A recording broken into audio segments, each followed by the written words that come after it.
Confession saves us from hell. Indulgences save us from purgatory and send us straight to heaven.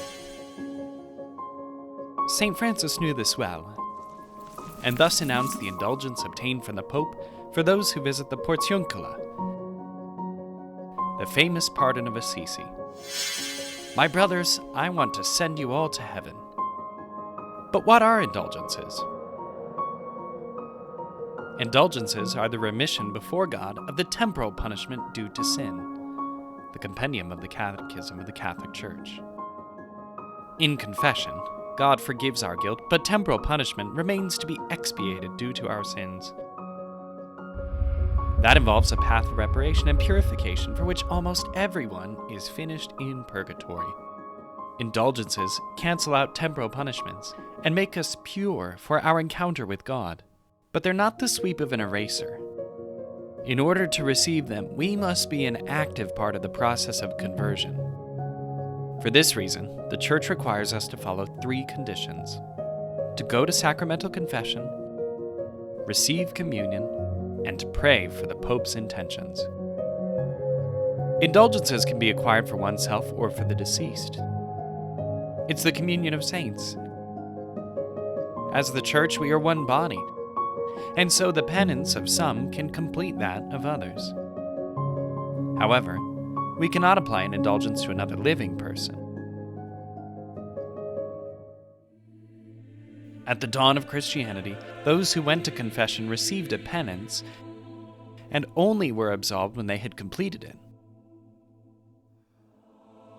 It was the time of martyrs, and often Christians condemned to death wrote to the bishops asking that their sacrifice be applied to reduce the penance of someone else. This is how indulgences were born, and the possibility of donating them to the dead.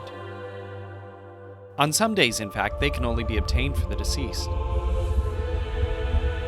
On November 2nd, for example, at parish churches, and from November 1st to 8th by visiting a cemetery.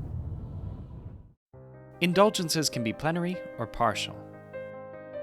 They remit in part or completely the temporal punishment accumulated until that moment. There are many ways to get them. This reflects the Church's concern for the salvation of the faithful. Partial indulgences can be obtained many times a day. Generally, they are tied to specific devotions, works of charity, or short prayers. Plenary indulgences are granted on the occasion of special events, such as jubilees or particular recurring feasts, such as Corpus Christi, Pentecost, the Fridays of Lent, or the Easter Vigil. At parish churches, a plenary indulgence can be obtained on the feast of the titular saint and on August 2nd, the pardon of Assisi.